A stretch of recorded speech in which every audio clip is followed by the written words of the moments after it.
कल हम पढ़ चुके थे प्रश्नावली 13.1 यानी 13.1 से 5 सवाल कर चुके थे। 2 सवाल परसों किए थे और शेष कल किए थे। आज हम पढ़ेंगे 6वें सवाल से। शुरू करते हैं। एक दवा का कैप्सूल एक बेलन के आकार का है। एक दवा का कैप्सूल एक बेलन के आकार का है।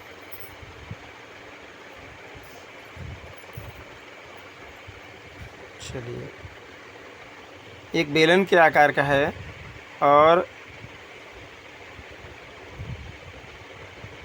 जिसके दोनों सिरों पर एक अर्धगोला लगा हुआ है। पूरे कैप्सूल की लंबाई 14 mm है और उसका व्यास 5 mm है। इसका पृष्ठीय क्षेत्रफल ज्ञात कीजिए। देखिए, ये एक कैप्सूल है आपका। इसकी पूरी कितनी है? 14 mm है लंबाई और ये चौड़ाई 5 mm है। अब देखिए, इसको किस तरीके से हल करना है। हल करने का तरीका देखिए। इसमें जो ये गोला है, इधर अर्धगोला हो गया और इधर अर्धगोला। एक मिनट, इसमें जो है ये अर्धगोला हो गया और एक अर्धगोला ये इधर हो गया।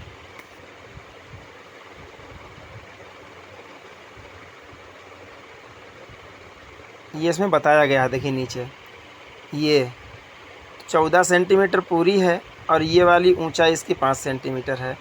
अब ये वाला जो है अर्धगोला, ये इधर और ये इधर अर्धगोला, तो ये इसकी त्रिज्या कितनी हो गई? 5 की आधी।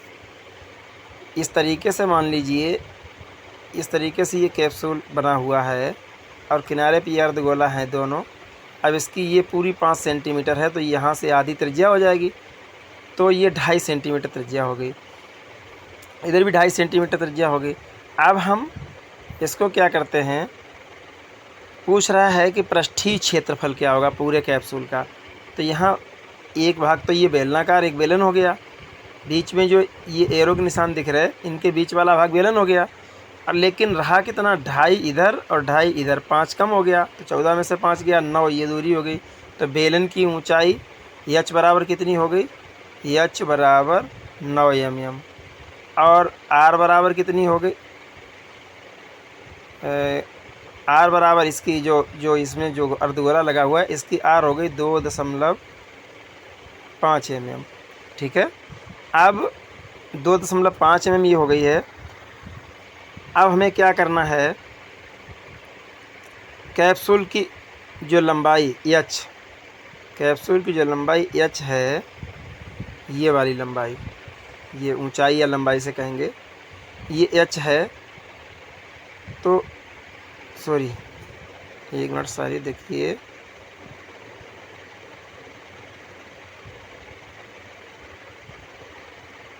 स्पेस कम पड़ रहा है भाई। अब देखिए, जो कैप्सूल की जो लंबाई है वो हो जाएगी बेलन की ऊंचाई h और कैप्सूल की लंबाई -2r, यानी 2 त्रिज्याएँ इसमें से घटा दी जाएंगी। ठीक है, तो h 14 सेंटीमीटर है, इसमें से 5 घटा दिया तो 9 mm बची है। कितनी बची? 9 mm। ये देखो इधर लिख दी गई है 9। अब इसके बाद में कैप्सूल का पृष्ठीय क्षेत्रफल हम कैसे निकालेंगे, देख लीजिए एक बार। कैप्सूल का पृष्ठीय क्षेत्रफल निकालने के लिए हमें क्या करना है, हमें कैप्सूल का पृष्ठीय क्षेत्रफल निकालने के लिए याद रखना है कि बेलन, जो बेलनाकार भाग बचा बीच का, उस बेलन का पृष्ठीय क्षेत्रफल और प्लस 2 अर्धगोले का, 2 अर्धगोले का वक्र पृष्ठीय क्षेत्रफल और बेलन का वक्र पृष्ठीय क्षेत्रफल। अब अर्धगोले का क्या होता है? गोले का होता है 4πr², तो अर्धगोले को गया 2πr²। 2πr², 2 गोले हैं जो 2 का गुणा कर दिया इधर ये। अब 2πrh होता है बेलन का वक्र पृष्ठ। दोनों में हमने क्या किया, 2πr कामन ले लिया, 2r + h बचा है। 2 × पाई का मान 22/7 और r का मान 5/2, या इसको 2.5 कर लेंगे या 5/2 रख लेंगे। और इसके बाद में 2r का मतलब 5 और h 9 पहले निकाल चुके हैं।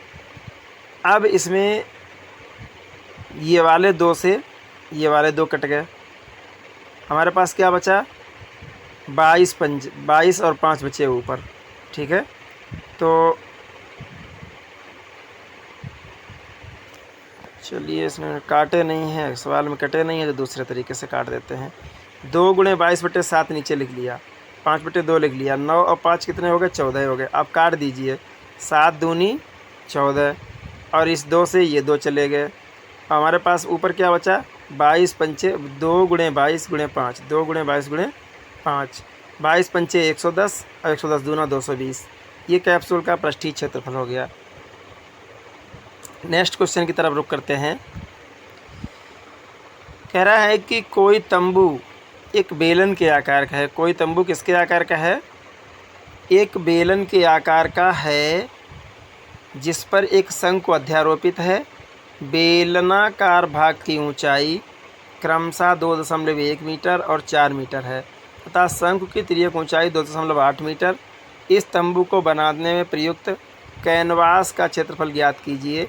साथ ही 500 रुपये प्रति मीटर स्क्वायर की दर से इसके प्रयुक्त कैनवास की लागत ज्ञात कीजिए। ध्यान दीजिए कि तंबू के आधार को कैनवास से नहीं ढका जाता है। तंबू का जो आधार होता है यहाँ पर कैनवास नहीं लगता है, तो ज़मीन में रखा हुआ है, कपड़ा लगेगा नहीं यहाँ पे। तो अब देखिए, एक तंबू है, नीचे बेलनाकार आकार का है और ऊपर कैसा है? शंक्वाकार है। तो ये इतना शंकु है, इसका हम क्षेत्रफल पृष्ठीय क्षेत्रफल निकालेंगे और इस बेलन का पृष्ठीय क्षेत्रफल निकाल देंगे। आ जाएगा हमारा आंसर। तंबू का जो बेलनाकार भाग का व्यास कितना है? 4 सेंटीमीटर। अब जब 4 सेंटीमीटर ये व्यास हो गया तो आर कितनी हो जाएगी? आर हो जाएगी 2, ये नीचे आर दी हुई है। और बेलनाकार भाग की ऊंचाई 2.1 सेंटीमीटर, ये वाली ऊंचाई 2.1 सेंटीमीटर है। और शंकु की तिर्यक ऊंचाई एल बराबर 2.8 सेंटीमीटर, व्यास 4 मीटर, त्रिज्या आर हो गई। इस तंबू को प्रयुक्त कैनवास का क्षेत्रफल बेलनाकार भाग का वक्र पृष्ठीय क्षेत्रफल और शंक्वाकार भाग का वक्र पृष्ठीय क्षेत्रफल। बेलनाकार भाग का होता है 2 पाई आर, बेलन का क्या होता है 2 पाई आर एच, और शंक्वाकार भाग का पाई आर एल। अब सभी के मान रख लीजिए, या तो फिर ऐसा करिए, इसमें से पाई कॉमन लेकर बाहर कर लीजिए, तब भी आसान हो जाएगा। तो 2 गुणे 22/7 ये वाले 2 इधर रख लिए और पाई का मान 22/7, आर की वैल्यू 2 और एच की वैल्यू 2.1, प्लस की जगह पर प्लस लगा दिया और फिर पाई का मान 22/7, यहाँ की आर, ये आर का मान हमारा कितना है 2 और एल का मान 2.8 जो यहाँ पर दिया, यहाँ पर दिया हुआ है 2.8। ठीक है। अब देखिए आगे क्वेश्चन में 7 अगला क्वेश्चन कह रहा है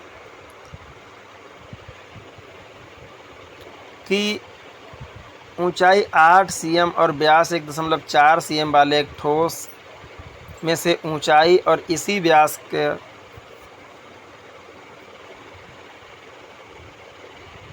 व्यास वाला एक शंक्वाकार खोल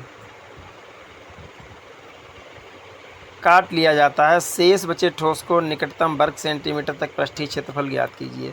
ये जो हमारा एक बेलन है, इसकी ऊंचाई 2.4 सेंटीमीटर और व्यास 1.4 सेंटीमीटर है। इसमें से ये एक शंकु काट लिया गया है। ठीक है। तो शेष ठोस का निकटतम वर्ग सेंटीमीटर में पृष्ठीय क्षेत्रफल ज्ञात करना है। हमारे पास बेलन की ऊंचाई दी हुई है, बेलन का व्यास दिया हुआ है, तो बेलन की आर निकाल ली हमने, व्यास बटे 2 करके आर निकाल लेंगे। काटे हुए शंकु की ऊंचाई h बराबर 2.4 सेंटीमीटर है और त्रिज्या 0.7 सेंटीमीटर है। एल हमें निकालनी, एल बराबर √h² + r²। एल एच की वैल्यू रख दी एच स्क्वायर की, और एच की वैल्यू रख दी और आर की वैल्यू रख दी। हमने जो है ये निकाल लिया, एल निकला हमारा 2.5। अब इसके बाद में शेष ठोस का पृष्ठीय क्षेत्रफल, जो बचा हुआ ठोस है उसमें बेलन का वक्र पृष्ठीय क्षेत्रफल, जो ये बेलन हमारा बना हुआ है, इस बेलन का वक्र पृष्ठीय क्षेत्रफल, इस बेलन के वक्र पृष्ठीय क्षेत्रफल के साथ साथ हमें और क्या करना है, बेलन के वक्र पृष्ठीय क्षेत्रफल के साथ साथ हमें निकालना है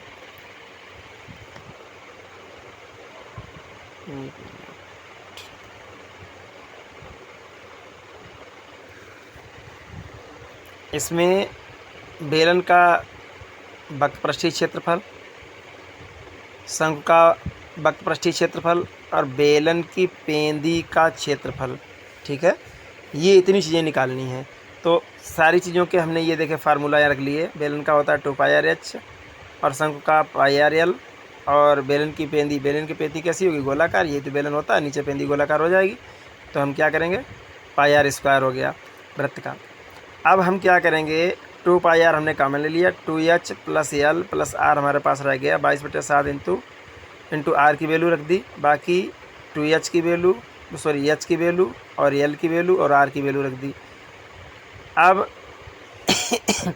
कैलकुलेशन करके हमारे पास ये संख्या आई है, इसको कैलकुलेट करते चले जाएंगे। देखिए ये 7 का दशमलव जो है हटा है, तो यहाँ 7 के 0 लग गया, तो ये 70, 22/10 हो गया। ये 7 कट के और 4.8, 2.5, 0.7, 22/7 में 8 आ गई। इधर से कैलकुलेशन करके इस वाला पोर्शन को और इनका गुणा किया तो 176/10, तो ये 17.6 सेंटीमीटर निकटतम आ गया है।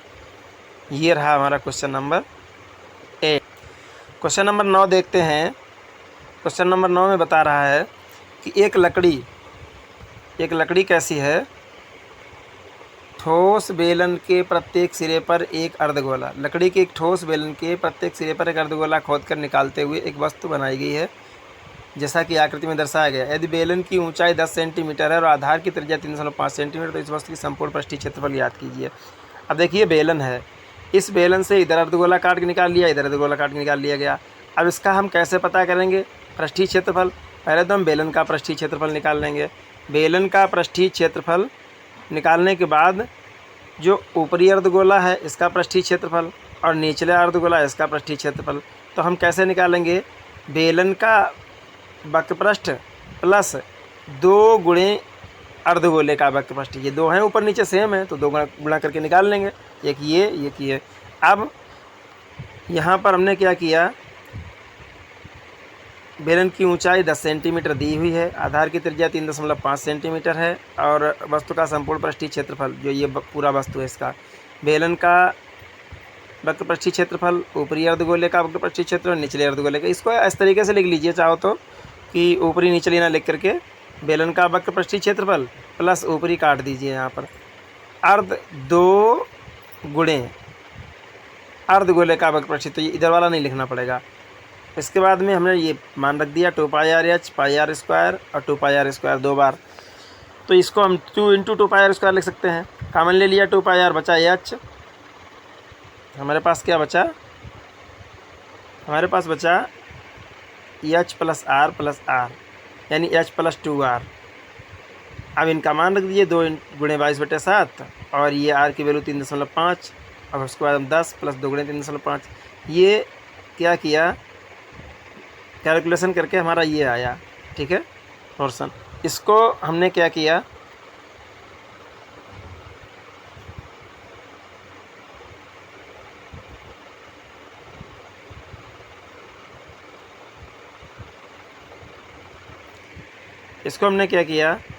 वस्तु का संपूर्ण पृष्ठीय ये कैलकुलेशन करके आ गया और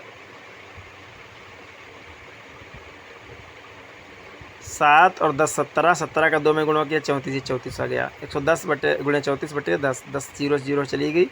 तो अब क्या रह गया हमारे पास, 11 का गुणा कर लीजिए 34 में, 11 × 4 = 44 और 11 × 3 = 33 और 4 × 37 374 वर्ग सेंटीमीटर ये पृष्ठीय क्षेत्रफल हो गया। तो ये रही प्रश्नावली 13.1।